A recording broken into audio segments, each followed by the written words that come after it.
నమస్తే, welcome to BCT news. నేను సంధ్య. Bulletin ముందుగా హెడ్లైన్స్ చూద్దాం. ప్రతి పోలింగ్ కేంద్రంలో ఎన్నికల అధికారి ఆదేశాల మేరకు విద్యుత్ సౌకర్యం కల్పించాం. పట్టణ ఏఈ పెరుగు శ్రీనివాసరావు. తమపై పర్చూరు నియోజకవర్గంలో దాడి చేసిన వారిపై కఠిన చర్యలు తీసుకోవాలి. ఎంపీ అభ్యర్థి నందిగామ సురేష్. పిట్టలవానిపాలెం మండలంలో సార్వత్రిక ఎన్నికల సంబరాలకు సర్వం సిద్ధం.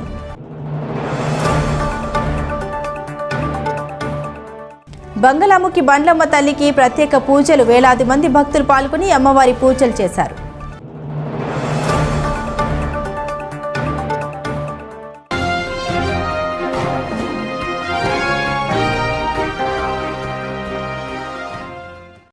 వైఎస్ఆర్సీపీ బాపట్ల నియోజకవర్గ అభ్యర్థి కోన రఘుపతి అన్న కుమారుడు కోన వెంకట్ దళిత నాయకునిపై చేయి చేసుకున్నారని పలువురు దళిత నాయకులు ఆరోపించారు.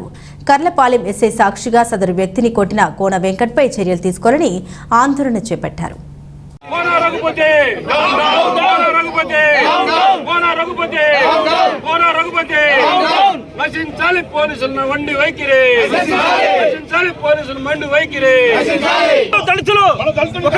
చేశారు 2 సంవత్సరాలు కోన ప్రభాకర్ కోన రఘుపతి గారిని డిప్యూటీ స్పీకర్ చేశారు.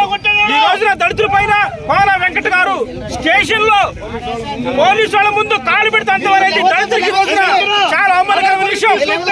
దళిత సోదరులారా, ఈ రోజున దళితులకు ఏం న్యాయం జరుగుతుంది? మీకు కోన రఘుపతి గారి ఆధ్వర్యంలో వాళ్ళ తండ్రి గారు చేసినటువంటి పనులు మరి కొడుకు 3 సంవత్సరాలు ఇచ్చి మరలా ఈ రోజున ఒక కోన రఘుపతి గారు వాళ్ళ తమ్ముడు మరి ఎవరో కోన వెంకట గారు వచ్చి స్టేషన్ ముందు ఒక సామాన్యుడు అయినటువంటి కత్తి రాజేష్ గారిని నీ స్టేషన్ ముందు అంతా నీకు ఎవరు ఇచ్చిన అధికారాన్ని? నువ్వు అగ్రకులస్తున్నావు కదా, నువ్వు అగ్రకులస్తున్నావు కాలు పెడుతుంటావా? నీకు ఎంతో నీ దళితులు ఈ రోజున నీ తండ్రి గారిని గవర్నర్ చేశారు, నేను డిప్యూటీ స్పీకర్ చేశారు దళితులు. నీకు దళితులు ఏమని ఏం చేశారు? ఈ రోజు నువ్వు దళితుడు అని చెప్పి తన్నావు, అది నీకు చాలా తప్పు. ఈ రోజున కోన వెంకట గారిని మరి దళిత ఎస్సీ ఎస్టీ అరెస్ట్ చేయాలి. మరి డిప్యూటీ మరి మన స్పీకర్ గారి సమక్షంలో మీరు వచ్చి దళితులకు క్షమాపణ చెప్పండి. ఇది దారుణమైన విషయం. ఒక దళితులకు అన్యాయం జరిగింది కాబట్టి ప్రతి ఒక్కరు స్పందించండి. సోదరులారా, ఈ రోజున అరాచకం బాగా విచ్చలవిడి అయిపోయింది. కోన రఘుపతి గారు విచ్చలవిడి అయిపోయింది. మీరు అందరూ చూస్తున్నారు కాబట్టి ఒక రక్షణ ఉన్నటువంటి పోలీస్ స్టేషన్లోనే ఒక దళితుడికి కాలు పెడుతున్నారంటే ఎంత అవమానము ఒకసారి మీరు ఆలోచించండి. ఈరోజు కర్లపాలెం పోలీస్ స్టేషన్లో 2 పోలీసులు వెళ్ళి ఎస్ఐ గారు రమ్మంటున్నారు వెళ్ళి తీసుకొచ్చి డబ్బులు తీసుకుని వైఎస్ఆర్ పార్టీ నుంచి తెలుగుదేశానికి ఎలా మారుతామరా అంటూ కోన వెంకట్ వాళ్ళ బాబాయ్ అండా చూసుకొని వైఎస్ఆర్ ఎమ్మెల్యే అండా చూసుకొని దళితులంటే చిన్న చూపు.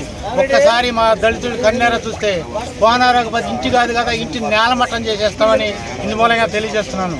కోన రఘుపతి మీద దౌర్జన్యంగా పోలీస్ స్టేషన్లో కొట్టిన కోన వెంకట మీద, ఎస్ఐ గారి మీద, అందరి మీద ఎస్సీ ఎస్టీ యాక్ట్ తప్పనిసరిగా అమలు చేసి ఎఫ్ఐఆర్ కాపీ మాకు ఇచ్చి కోన వెంకట మీద తగిన చర్యలు, రఘుపతిని అరెస్టు చేసిన దాకా మేము ఈ ఉద్యమాన్ని కొనసాగిస్తామని తెలియజేస్తున్నాను. ఈరోజు కత్తి రాజేష్ అనే యువకుడిని ఎస్ఐ గారు పంపించి 2 కానిస్టేబుల్ని ఎస్ఐ గారు రమ్మంటున్నారని తీసుకొచ్చి మహానుభావుడు రాసిన రాజ్యాంగాన్ని తుంగలో దొక్కి ఈ జనార్దన్ అనే ఎస్ఐ గారు ఆ కుర్రవాళ్ళని కోన రఘుపతి గారి బాబాయ్ కొడుకో అన్నయ్య కొడుకో మాకు తెలియదు, కోన వెంకట అనే అతని చేత ఎస్ఐ సమక్షంలో కర్లపాలెం పోలీస్ స్టేషన్లో బూటుకాలతో తను ఇచ్చిన కోన వెంకట్ని, కోన రఘుపతిని, ఈ కర్లపాలెం ఎస్ఐని మొత్తాన్ని అరెస్ట్ చేసి ఇమీడియట్గా ఎస్సీ ఎస్టీ యాక్ట్ తీసుకుని వాళ్ళ మీద ప్రొసీజర్ ప్రొడ్యూస్ చేయాల్సిందిగా ఈ ప్రభుత్వాన్ని కోరుతున్నాం. ఈ పోలీసు వ్యవస్థని నిర్వీర్యం చేసేసిన, రాజ్యాంగం మార్చేసి వాళ్ళ సొంత రాజ్యాంగాన్ని ఏర్పాటు చేసిన కోన రఘుపతిని go back to Bapatla, go back to Bapatla, go back to Bapatla.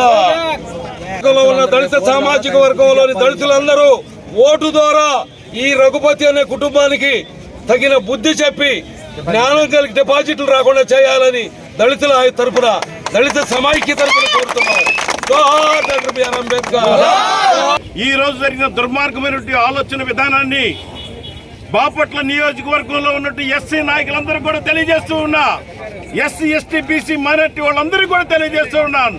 సోదరులారా, గమనించండి, రేపు ఒక్క రోజు తర్వాత జరగబోయే ఎలక్షన్ దృష్టిలో ఉంచుకొని అధికార పార్టీలో ఉన్నటువంటి కోన రఘుపతి గారి తనయుడైనటువంటి కోన వెంకట గారు చేసిన దుర్మార్గమైనటువంటి ఒక పనిని మీ ముందు పెడుతూ ఉన్నా. కత్తి రాజేష్ అనే వ్యక్తి గణపారంలో వైఎస్ఆర్సీపీలో ఒక నాయకుడిగా ఉంటూ ఆయనకి అడుగులు మడుగులు ఎత్తినటువంటి వ్యక్తి ఈ రోజు వారు చేసేటువంటి దుర్మార్గమైన పనులు నచ్చక పార్టీ వీడి తెలుగుదేశం పార్టీలో ఈ రోజు మధ్యాహ్నం 12 గంటలకు చేరడం జరిగింది. ఆయన ఇంటికి వచ్చి తన భార్య పిల్లలతో ఉన్నప్పుడు ఒక ఎస్ఐ కొంతమంది కానిస్టేబుల్స్ ఆయన ఇంటికి వెళ్ళి బలవంతంగా నీ మీద అభియోగం ఉందని చెప్పి తీసుకొచ్చి వితౌట్ ఇంటిమేషన్ ఏ ఆధారం లేకుండా ఒక రిపోర్ట్ కూడా లేకుండా రఘుపతి గారు ఇచ్చిన డబ్బులు తీసుకొని మోసం చేసేవాడిని గుండెల మీద ఎగిరెగి తన్నిన ఈ దుర్మార్గపు ఎస్ఐ జనార్దన్ గారిని మేము తీవ్రంగా ఖండిస్తూ ఉన్నాం. తర్వాత కోన వెంకట గారిని పిలిచి బూట్ కాల్ తోటి తన్నించిన వ్యక్తి ఈ ఎస్ఐ జనార్దన్ గారు. కోన వెంకట ఈ రోజు ఈ స్టేషన్ లో ఈ రాత్రి చంపేస్తున్నాం, ఇది వాస్తవం, మీ దళితులు ఏం పీక్కుంటారు అన్నాడు. ఏమంటే దళితుల ఓట్లతో గెలిచిన మీరు ఆఫ్టర్ ఆల్ 2500 ఓట్లు మీ ఎక్కడ, 45,000 ఓట్లు మా ఎక్కడ? నేను చెప్తా ఉన్నా 2500 నీయే, 40,000 ఓట్లు దళితులైన మాయి మమ్మల్ని పట్టుకొని నడి రోడ్డు మీద నుంచి తీసుకొచ్చి పోలీస్ స్టేషన్ లో పెట్టి భయంకరంగా నేను చెప్తా ఉన్నాడు. ఆ బిడ్డతో నేను మాట్లాడా, అన్నా 2 కాళ్ళతో బూట్ కాళ్ళతో చెప్ప మీద కొట్టాడు, ఈ చెవిన పడతలా, ఈ చెప్ప మీద కొట్టాడు, ఈ చెవిన పడతలా అని బిళ్ళారిపోతే ఎర్ర టెంటలో తీసుకొచ్చి ఆ పిల్లని కొట్టి హింసిస్తే కనీసం కుక్కడి మంచినీళ్ళు అడిగినా కూడా ఇవ్వలేని పరిస్థితి, దౌర్భాగ్యమైన పరిస్థితి అనిపిస్తా ఉన్నాడు. నేను చెప్తున్నాను సోదరులారా, ఎలక్షన్ ఒక మనిషిని ఖచ్చితంగా చెప్తా ఉన్నా, ఆడికి బుద్ధి చెప్పాలి అంటే ఒక ఓటుతో సమాధానం చెప్పాలా. అయ్యా ఒక దళితుని చంపి డోర్ డెలివరీ చేస్తా ఉన్నారు, ఒక దళిత ఆడబిడ్డను చంపి రోడ్డు మీద వేస్తా ఉన్నారు. కానీ ఇక్కడున్న పరిస్థితుల్లో దళితులు మన రాజేష్కి న్యాయం జరగాలి, వీరి ఓట్లతో సమాధానం చెప్పాలని చెప్పి ఈ సభాముఖంగా తెలియజేస్తూ ఉన్నా. తమపై పర్చూరు నియోజకవర్గంలో దాడికి పాల్పడ్డ వారిపై కఠిన చర్యలు తీసుకోవాలని వైసీపీ ఎంపీ అభ్యర్థి నందిగామ సురేష్ డిమాండ్ చేశారు. బాపట్ల పట్టణంలోని అంబేద్కర్ విగ్రహం వద్ద ఏర్పాటు చేసిన విలేకరుల సమావేశంలో ఆయన పాల్గొన్నారు. ఈ రోజున మేము పర్చూరు నియోజకవర్గం ఎత్తనపూడి మీదుగా చింతపల్లిపాడు అనే గ్రామానికి అందుబాటులోకి వెళ్ళిన తర్వాత మేము ఒక 4 కార్లు జనాలు వెళ్తా ఉన్నాం, కొంచెం ప్రచారం అడవులు వెళ్తూ ఉన్నాం. అటువైపు నుంచి టీడీపీ ర్యాలీ వస్తూ ఉన్నప్పుడు మేమే ముందు కాన్వాయ్ పక్కన వేసాం. ఎక్కువ మంది ఉన్నారు, బాగా అడవుడిగా ఉందని చెప్పి మేమే కాన్వాయ్ పక్కన వేసాము.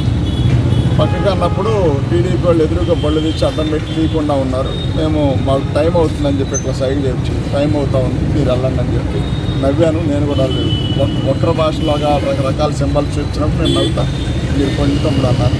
అయినప్పటికీ వినకుండా అర్థం పెడతామంటే నా పక్కన ఉన్న ఈ బలరామ్ అనే అబ్బాయి వెంటనే అర్థం నుంచి, తమ్ముడు మాకు టైం లేదు మీకు టైం లేదు, మొత్తం కలిపి మాకు గంటన్నర ఉంది, ఎవరి పనాలు చేసుకోవచ్చు కదా వెళ్ళండి అనేసరికల్లా ఈ అబ్బాయి ఎప్పుడైతే ఆ మాట అన్నాడో ఇతన్ని కారు డోర్ మీద ఎగిరితన్నాడు.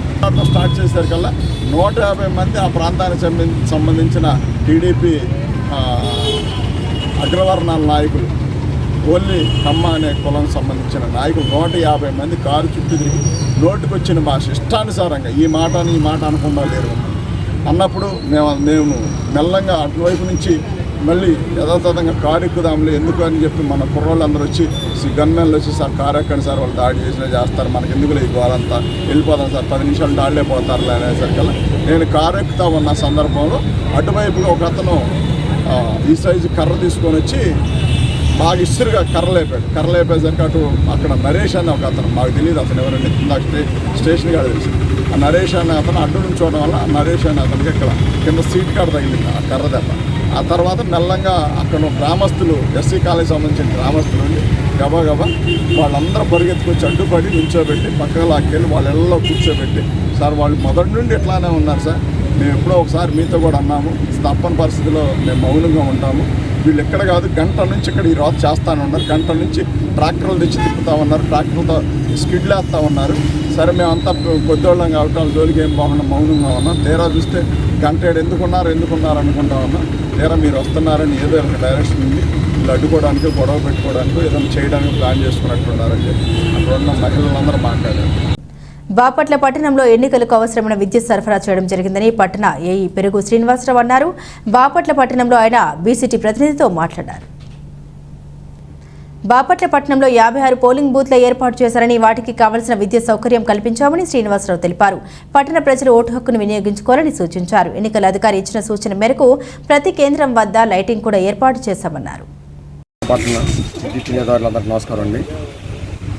రేపు 13/5/2024 జనరల్ ఎలక్షన్ బేస్ చేసుకొని మన బాపట్ల పట్టణంలో మొత్తం 56 పోలింగ్ స్టేషన్లు ఉన్నాయి. 56 పోలింగ్ స్టేషన్కి కూడా ఎలక్షన్ కమిషన్ గైడ్లైన్స్ ప్రకారం ప్రతి పోలీస్ స్టేషన్ కూడా సప్లై అందుబాటులో ఉంచాలి. సో దాన్ని బేస్ చేసుకుని అన్ని పోలీస్ స్టేషన్ కూడా మేము విద్యుత్ సౌకర్యం కల్పించడం జరిగింది. అవన్నీ కూడా ఎక్స్పెక్ట్ చేసాం, అన్నీ బాగున్నాయి. సో ఎలక్షన్ కమిషన్ గైడ్లైన్స్ ప్రకారం అన్నిటి కూడా సప్లై ఉన్నాయి కాబట్టి నియోజకవర్గంలో కూడా ప్రజలంతా కూడా వచ్చి రేపు అందరూ కూడా ఓటు వినియోగించుకుంటున్నారు. Thank you. పిట్టలవానిపాలెం మండలంలోని అన్ని గ్రామాల్లో సార్వత్రిక సంబరానికి సర్వం సిద్ధం చేశారు. పోలింగ్ కేంద్రాల వద్ద బారికేడ్లు ఏర్పాటు చేశారు.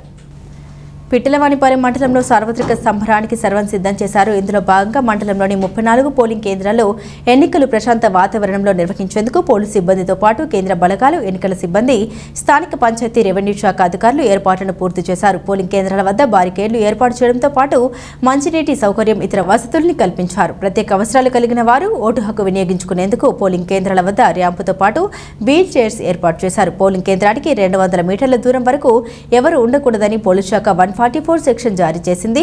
సమస్యాత్మక పోలింగ్ కేంద్రాల్లో సీసీ కెమెరాలు ఏర్పాటు చేసినట్లు ఎన్నికల అధికారులు తెలియజేశారు. సముద్ర స్నానం చేసేందుకు వస్తున్న యాత్రికుల ప్రాణాలతో చెలగాటమాడుతున్న చిరు వ్యాపారులు, కళ్ళు మూసుకొని ఉద్యోగం చేస్తున్న హెల్త్ డిపార్ట్మెంట్ అధికారులు ఓవైపు వినియోగించకూడని ఆహార పదార్థాలని సైతం ఉపయోగిస్తున్నారా కూడా చూసి చూడనట్లు వ్యవహరిస్తూ ఉండడంతో లంచాలకు తలొగ్గారనే విమర్శలు గుప్పిస్తున్నాయి. బాపట్ల నియోజకవర్గంలోని సూర్యలంక తీరం పర్యాటకుల్ని ఎంతగానో ఆకర్షిస్తుంది. ఒక్కసారి సూర్యలంక వచ్చిన వారు పదే సూర్యలంక వెళ్ళాలి అనిపించే విధంగా అంత ఆహ్లాదకరంగా ఉంటుంది. ఇప్పుడిప్పుడే పర్యాటక కేంద్రంగా అభివృద్ధి చెందుతూ ముందుకు సాగుతుంది. ఇదే అదనంగా చూసుకొని ఇక్కడ వ్యాపారం చేసుకుంటున్న చిరు వ్యాపారులు వారి ఇష్టం వచ్చినట్లు యాత్రికులను దోచుకోవడమే కాకుండా వారి ప్రాణాలతో చెలగాటం ఆడుతున్నారు. సెలవులు వచ్చాయంటే చాలు తెలంగాణలోని హైదరాబాద్ నుండి విజయవాడ, గుంటూరు, చీరల, అద్దంకి, పర్చురిలా చెప్పుకుంటూ పోతే చాలా సుదూర ప్రాంతాల నుండి సేద తీర్చుకునేందుకు వస్తుంటారు.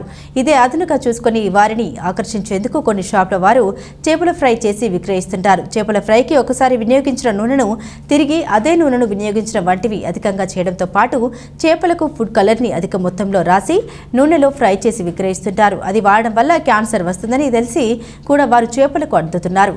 ఇది అంతా కూడా ఫుడ్ సేఫ్టీ అధికారులకు తెలిసి కూడా తెలియనట్లు వ్యవహరించడం పట్ల పలు అనుమానాలకు తావిస్తోంది. ప్రతి నెల వారి వాటా వారికి అందుతుందనే విమర్శలు వినిపిస్తున్నాయి. ఇప్పటికైనా సంబంధిత అధికారులు స్పందించి తగిన చర్యలు తీసుకుని ప్రజల ప్రాణాల్ని కాపాడాలని స్థానికులు కోరుతున్నారు.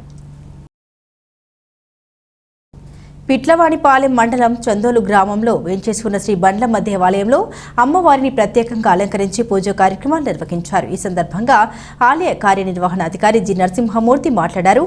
ఆదివారం పర్వదినాన్ని పురస్కరించుకొని ప్రత్యేక పూజలు నిర్వహించామని తెలిపారు. పిట్టలవానిపాలెం మండలం చందోలు గ్రామంలో వేంచేసుకున్న శ్రీ బగలాముఖి అమ్మవారి దేవాలయంలో ప్రత్యేక పూజలు నిర్వహించారు.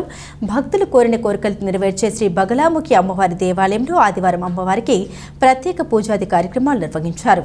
ఈ సందర్భంగా ఆలయ కార్యనిర్వహణాధికారి జి నరసింహమూర్తి మాట్లాడుతూ ఆదివారం పురస్కరించుకుని అమ్మవారికి ప్రత్యేక పూజలు నిర్వహించామని తెలిపారు. ఈ నెల 15వ తేదీ నుండి 19వ తేదీ వరకు అమ్మవారి తిరునాళ్ల మహోత్సవాన్ని నిర్వహించనున్నట్లు తెలిపారు.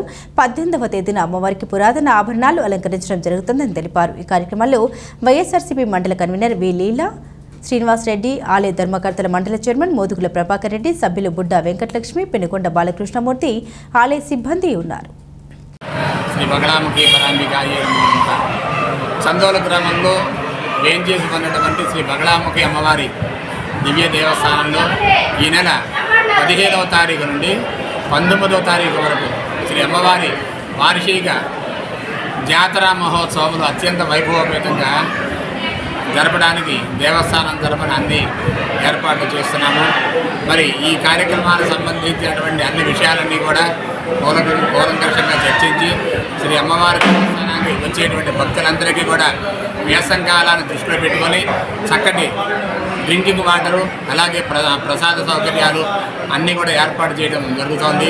ఈ కార్యక్రమాలన్నీ కూడా ఏ రోజు జరిగేటువంటి కార్యక్రమాలని ఆ రోజు అందరికీ కూడా తెలియపరిచే విధంగాను, భక్తులు క్యూ లైన్ ద్వారా అమ్మవారి దర్శనానికి వచ్చే విధంగాను అన్ని ఏర్పాటు చేయడం జరిగింది. బులెటిన్ ముగించే ముందు హెడ్లైన్స్ మరోసారి. ప్రతి పోలింగ్ కేంద్రంలో ఎన్నికల అధికారి ఆదేశాల మేరకు విద్యుత్ సౌకర్యం కల్పించాం. పట్టణ ఏఈ పెరుగు శ్రీనివాసరావు. తమపై పర్చూరు నియోజకవర్గంలో దాడి చేసిన వారిపై కఠిన చర్యలు తీసుకోవాలి. ఎంపీ అభ్యర్థి నందిగామ సురేష్. పిట్టలవాడిపాలెం మండలంలో సార్వత్రిక ఎన్నికల సంబరాలకు సర్వం సిద్ధం.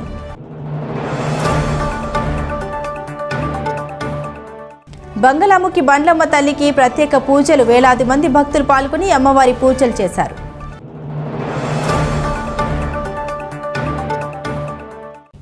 ఇవి బులెటిన్ అప్డేట్స్. మరిన్ని అప్డేట్స్ కోసం చూస్తూనే ఉండండి BCT న్యూస్.